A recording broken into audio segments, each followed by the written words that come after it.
దయచేసి మనం అందరం కూడా ఆలోచించాలి. తెలుగుదేశంలో మంత్రి పదవి దొబ్బిండు, 10 ఏళ్ళు ఏలిండు, మళ్ళా దిగిపోతాడు, ఎలా కురికొచ్చిండు టీఆర్ఎస్లోకి వచ్చి, టీఆర్ఎస్ నుంచి గవర్నమెంట్ పోతాడు, మళ్ళీ ఎలా కురికిండు. సిగ్గున్నదా? ఉపన్యాసిస్తాడు జోర్దారు. నేను ఒక్కటే అంటున్నా, నీకు దమ్ము ధైర్యం ఉంటే నేను కాంగ్రెస్ పార్టీలో ఉన్నా మీరు చెయ్యి గుర్తు కోటేయమని అనువను అంటాడా? ప్రెస్ మీడియా వాళ్ళు కూడా రాసుకోవాలి, ఇది దమ్ముంటే అనువను. అది అనడు, అది ద్రోహం కాదా? నువ్వు ఆ పార్టీలో ఉండి కూడా పార్టీ పేరు చెప్పుకునే అర్హత కూడా లేదు, సిగ్గు చర్య లేకుండా మాట్లాడుతున్నావు. నేను ఒకటే మిమ్మల్ని అందరినీ కూడా కోరేది, అసుంటి పాపాత్మునికి గన్పూర్ బుద్ధి చెప్పాలని కూడా ఈ సందర్భంగా మీకు తెలియజేస్తా. చెప్తారా లేదా? గట్టిగా చప్పలు కొడతారు మా అక్క చెల్లెలు. నేను మిమ్మల్ని అందరినీ రిక్వెస్ట్ చేస్తున్నా, ఎందుకు కాంగ్రెస్ పార్టీ కోటేయాలి ఒక్కసారి విశ్లేషణ చేసుకోండి.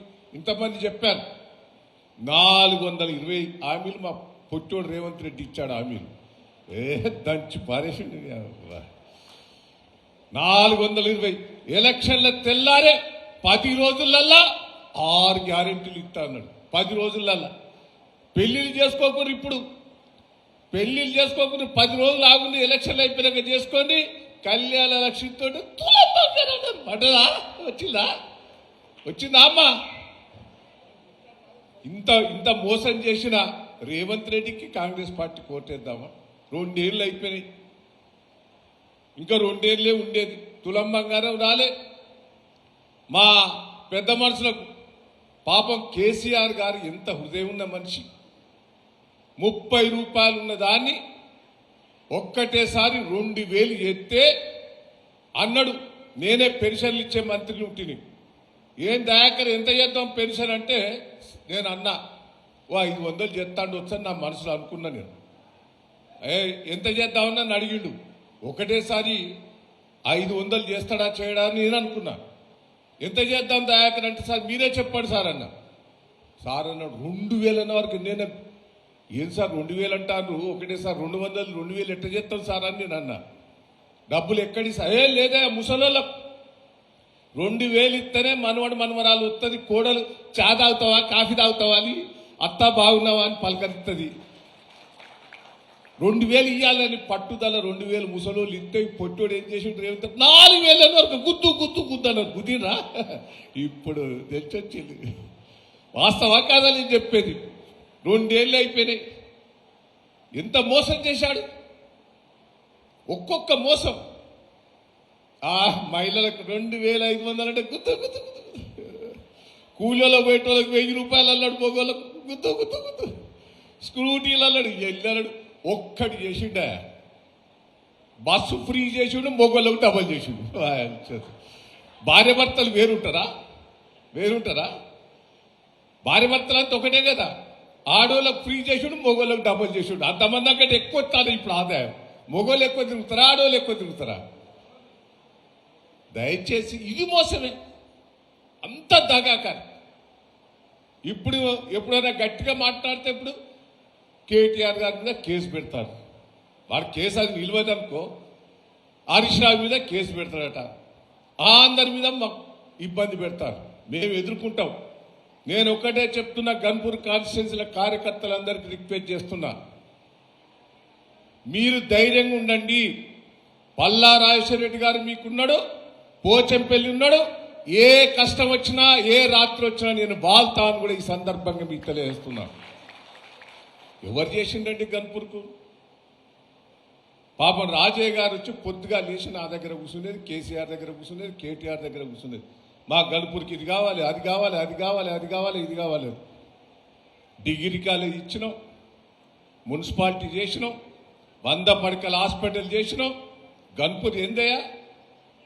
ఇట్లా జఫరగడ్డ పోయేది. నేను పోయినప్పుడు ఏం చేసేది, ఆ రైల్వే ట్రాక్ దగ్గర అర్ధగంట సేపు కూర్చునేది.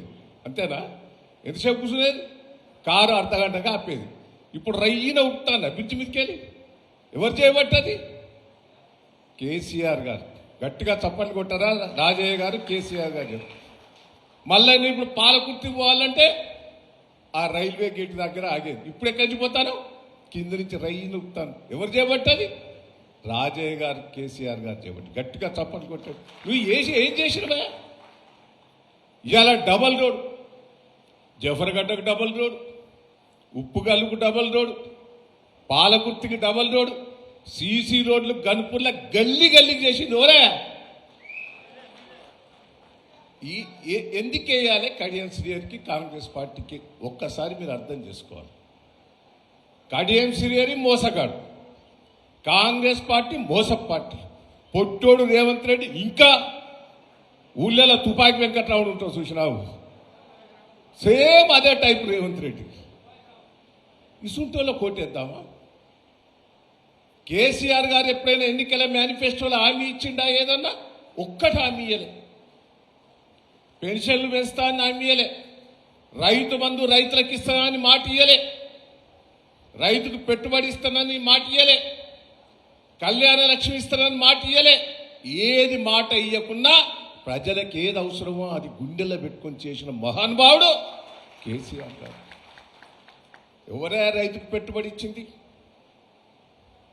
మీరందరూ కూడా విశ్లేషణ చేసుకోవాలి. రైతుకు పెట్టుబడి ఇచ్చిన మహానుభావుడు దేశంలో ఏకైక నాయకుడు కేసీఆర్ గారు. అది గుర్తుపెట్టుకోండి. వీడు రైతు బంధు 3 సార్లు ఎక్కొట్టిండా? మన సంక్రాంతికి ఇస్తాను చూసిడు టప్ప టప్ప పటే సంక్రాంతి అయిపోయింది. ఆని మోసండి. బోనస్ అన్నాడు, అది 2 సార్లు ఎక్కొట్టిండు. ఇక బోనస్ అయితే దొడ్డోడ్లకిత్తా, కందులకిత్తా, మక్కలకిత్తా, పెసర్లకిత్తా అన్నాడు. ఆఖరి సన్న ఓట్లు అన్నాడు, అది 2 సార్లు ఎగ్గొచ్చాడు. కేసీఆర్ ఉన్నప్పుడు టకా టకా టకా టకా రైతు బంధు పడేది. ఇవన్నీ వాస్తవాలు. వాడు ఎలక్షన్ల కోసమే రేవంత్ రెడ్డి గారు నాటకం ఆడతాడు. ఇప్పుడు మహిళల కోసం ఒకటి నాటకం ఆడిండు. చీరలు ఏమన్నా ఎప్పుడన్నా బతుకమ్మకో దానికో దీనికో మనం చీరలు ఇచ్చేది. అందరికి ఇస్తాం చీరలు, ప్రతి ఒక్కరికి ఇచ్చేది. ఇంట్లో ఆడవాళ్ళు ఎంతమంది ఉంటే అంతమందికి చీరలు ఇచ్చేది. ఈ చీరల మీద కూడా ఎంత మోసం చేస్తాడు ఎరికేనా? ఈ చీరలు అందరికి ఇస్తలేడు, ఆ గ్రూపులు ఉన్న వాళ్ళకే ఇస్తాను. అంతేనా నేను చెప్పేది? గ్రూప్ వాళ్ళకే ఇస్తాడు. ఆ గ్రూపులో ఇచ్చేటివి కూడా అప్పే. ఒక్కొక్క చీరకు 1200 రూపాయలు అప్పు. ఇది నేను ఛాలెంజ్ చేసిన. ఎవడన్నా చీర ఇచ్చేటప్పుడు పేరు రాసుకొని సంతకం పెట్టుకోవాలి. ఇప్పుడు చీర ఇచ్చేటప్పుడు ఏం చేస్తాడు? ఇది అంటాడా? ఫోటో అంటాడా? ఐడి కార్డు అంటాడా?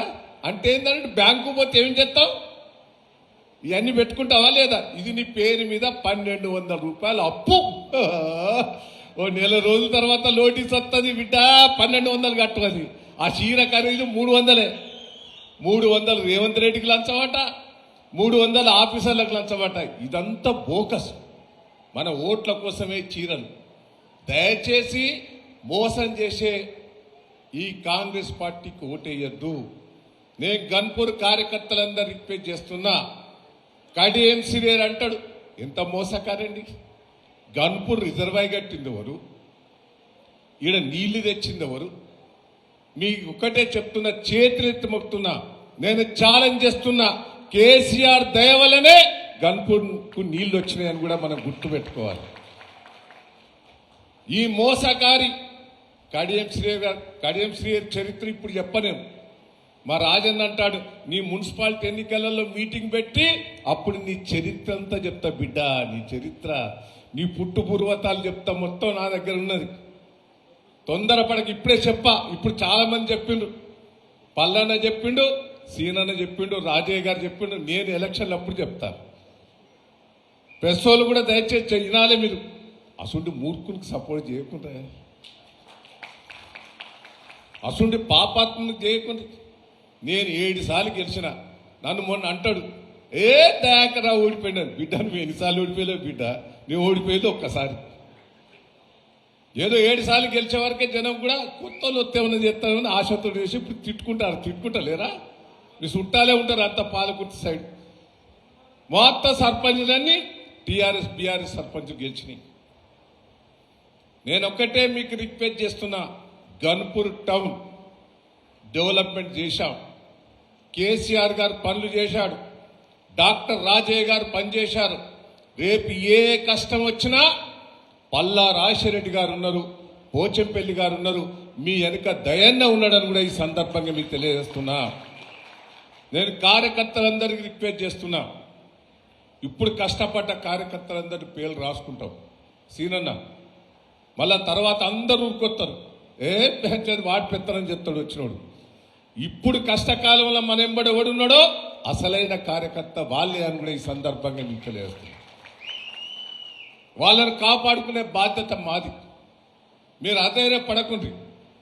ఒక్కొక్క వార్డు నేను కూడా రివ్యూ చేస్తా. 1వ వార్డు విజేందర్ రెడ్డి గారు ఇన్ఛార్జ్ ఉన్నాడానే? ఏడి 1వ వార్డు ఏడి? చాడ విజయేందర్ రెడ్డి గారు సమ్మక్క జాతర పోయిండా బాబు? 1వ వార్డు వాళ్ళు చేతులు ఎత్తండి. 1వ ward SC colony, SC general, SC colony మీరేనా అందరూ? మీరు క్యాండిడేట్ పోటీ చేసిన వాళ్ళు ఎవరు? 1, 2, 3 ఇక్కడ జనం లేరా మీ వాళ్ళు? ఏరి గాడున్నారా? సరే గెలిపియాలే, గెలిపియాలే. ఒకటేనా? 2వ వార్డు శివుని పెళ్ళోళ్ళు 2వ వార్డు. 2వ వార్డు వాళ్ళే లేపండి. లాల్ మహమ్మద్ గారు ఉన్నాడా? లాల్ మహమ్మదా? లాల్ మహమ్మద్ ఎవరు? రాలే? ఎందుకు రాలే? దర్గాకు పోయిండా?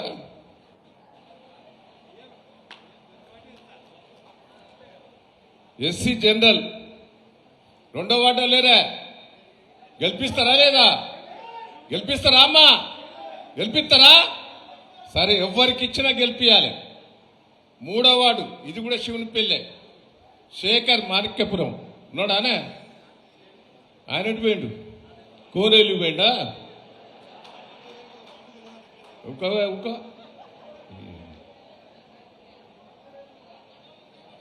ఏం కాదు కానీ 3వ వార్డు వాళ్ళు చేతులు ఎత్తండి.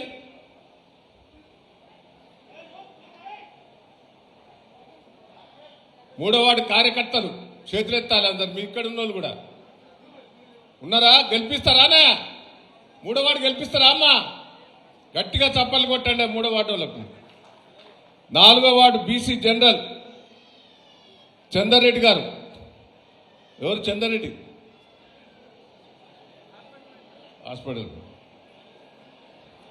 బొడ్రాయి దగ్గర శివునిపల్లి ఉన్నదానమ్మా? Very good. గట్టిగా చప్పలు కొట్టండి. గెలిపిస్తారు కదా. 3వ వార్డు 4వ వార్డు ఇది. 5వ ward railway station Bollam Ajay Kumar. ఓహో, రఘునాథ్పల్లి సర్పంచ్. గెలిపియాలి. జేబుల నుంచి పైసలు ఖర్చు పెట్టుకునే గెలిపియాలి నువ్వు. 5వ వార్డు వాళ్ళు ఉన్నారానమ్మా? కొద్దిమందే ఉన్నారు. ఏంది అక్కడ ఉన్నారు. సంతోషం. గెలిపియాలనే. 6 కాగళ్ళు కాలనీ ఎర్రెల కుమార్ ఉన్నాడు ఇన్ఛార్జ్. 6వ వార్డు వాళ్ళు చేతులు ఎత్తండి. Very good. గెలిపియాలి. చాగోళ్ళు గట్టిగుంటారే. 7వ వార్డు హై స్కూల్ ప్రాంతం జైపాల్ రెడ్డి గారు ఇన్ఛార్జ్ ఉన్నారా? 7వ వార్డు వాళ్ళు. Very good. గెలిపిస్తారా లేదా? Very good. 8 ఈ జనరల్ బసవగాని సీను. ఏమున్నారా? 8వ వార్డు వాళ్ళు చేతులు ఎత్తాలి. నిలబడాలి. నువ్వు గెలిపిస్తావా లేదా? Very good. 9 మర్పాక రమేష్. గెలిపిస్తారా? ఎవడన్నా? 9వ వార్డు వాళ్ళు 3-4 ఉన్నారు. ఈలలు ఎక్కువ కొడతారు. ఓకే. 10 గూడ కిరణ్ 10వ వార్డు వాళ్ళు. ఏరి 10 వార్డు లేరు అక్కడ ఉన్నారు. సరే 11 మస్పట్ల విజయ ఏరి సంతోషం బాగా వచ్చింది మహిళలు 10 11 ఇది 12 కీర్తి వెంకటేశ్వర్లు ఏరి 12 లేరి ఇద్దరే ఉన్నారు నీ వార్డులో ఏడన్నా బయట పోయినరా. సరే 13 కొయ్యదు మహేందర్ 13 వాళ్ళు చేతులు ఎత్తండి అక్కడ ఉన్నారు గెలిపిస్తారా లేదా. 13 14 నరసింహరావు గారు ఏడి 14వ వాడు ఉన్నారానమ్మా అంటే పోయాను. 15 రాజన్ బాబు ఏరి అక్కడ ఉండాలి. 16 సంపత్ ఓ పెద్ద లీడరు ఏదా నీ మంది. సరే 17 రమేష్ నాయక్ 17 వాళ్ళు సరే. 18 రమేష్ నాయక్ 18 కర్ర సోమిరెడ్డి గారు ఏరి. నేను ఇంకా లీడర్లకు కూడా రిక్వెస్ట్ చేస్తున్నా మీరు మీ మందితోటే కూర్చోవాలి. ఇక్కడి నుంచి మీరు వచ్చి స్టేజ్ మీద కూర్చొని మంది అంతా ఆడ కూర్చుండు కాదు. మీ మందితోటే ఇన్ఛార్జీలు కూర్చోవాలి. మీతోటి పాటు 10 మంది మీ ఎంబడి తిప్పుకోవాలి. రేపటి నుంచి వినండి అది దయచేసి. మీరు గన్పూర్ వాళ్ళు ఇన్ఛార్జీలకు రిక్వెస్ట్ చేస్తున్నాం. ఆల్రెడీ శ్రీనివాసరెడ్డి గారు చెప్పారు హైదరాబాద్లో ఓటర్స్ ఎన్ని ఉన్నాయి, గన్పూర్లో ఎన్ని ఓటర్స్ ఉన్నాయో లిస్ట్ తయారు చేయండి. వాళ్ళకు ఫోన్లు చేసి మొదలు మాట్లాడండి. ఎవరిని క్యాండిడేట్ పెడితే బాగుంటుంది అనేది కూడా మీరు విశ్లేషణ వాళ్ళతో కూడా డిస్కషన్ చేస్తే మమ్మల్ని అడిగి పెట్టింది అనేది వస్తుంది. గన్పూర్ హైదరాబాద్ ఉన్న ఓట్లు అనకొండ ఓట్లు ఇక్కడ బతుకుదేరు కోసం పోయిన ఓట్లన్నీ ఫోన్ నెంబర్లు తీసుకొని వాళ్ళతో మాట్లాడాలి. లోకల్ లీడర్తో మాట్లాడిస్తూ రాజయ్య గారు మాట్లాడమన్నాడు, శ్రీనివాసరెడ్డి గారు మాట్లాడమన్నారు. ఎవరిని పెడితే బాగుంటుంది అనేది డిస్కషన్ చేయండి. అవసరం ఇది. వాళ్ళందరినీ కలవాలి, డోర్ టు డోర్ తిరగాలి. మీరు ఎలక్షన్లప్పుడు కాదు ఇప్పటి నుంచే ఒక ప్రణాళిక తయారు చేసి వార్డుల ఎంతమంది మన కార్యకర్తలు పనిచేస్తున్నారో ఒక బుక్ తయారు చేయండి. మహిళా కార్యకర్తలు కానీ యువకులు కానీ గన్పూర్లో యువకులు ఎక్కువ ఉన్నారు. దయచేసి నేను రిక్వెస్ట్ చేస్తున్నా, మీకు మంచి నాయకుడు పోచంపల్లి శ్రీనివాసరెడ్డి గారు ఇన్ఛార్జ్ ఉన్నాడు. ఎవరెవరైతే కష్టపడ్డారో మొత్తం రిపోర్ట్ కేటీఆర్ గారికి ఇస్తాడు ఆయన.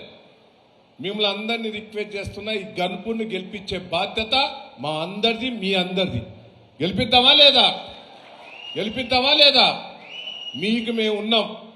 మీకు అండదండలు ఏ కష్టం వచ్చినా మేము కాపాడుకుంటాం. అధైర్యపడకండి. అధికారం లేదని కాదు, అధికారం ఉన్నా లేకున్నా పోరాటం చేసే శక్తి మాకున్నది.